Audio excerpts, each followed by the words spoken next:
Хайде с мен да си направим високопротеинов тарт с плодове без добавена захар от най-новата ни книга с високопротеинови рецепти. Най-напред в купа сложете 2 белтъка и извара с 30 грама еритritol. Прибавете ванилия и разбийте до пухкава консистенция. След това сипете бадемовото брашно, както и една доза суроватъчен протеин без вкус. Умесете до получаването на меко тесто, разстелете в тавичка и запечете за 10 минути на 180 градуса. През това време разбийте котич сиренето с един жълтък, крема сиренето, останалите 30 грама еритritol и ванилия до гладък крем. Извадете блата, излейте върху него крема.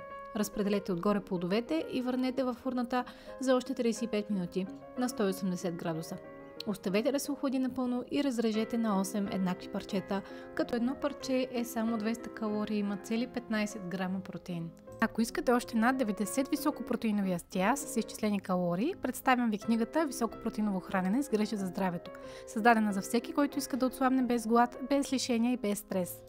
В нея ще откриете над 90 вкусни рецепти, богати на протеин, които засищат, поддържат мускулите и помагат за трайно отслабване. А най-хубавото – готвиш едно и също за себе си и семейството си, без отделни менюта и без да изчисляваш всичко на ръка. Всичко е прецизно изчислено – калории, протеини, мазнини, въглехидрати и фибри. С тази книга ще се храните вкусно и пълноценно и ще сваляте килограми по устойчив начин, без йо-йо ефект.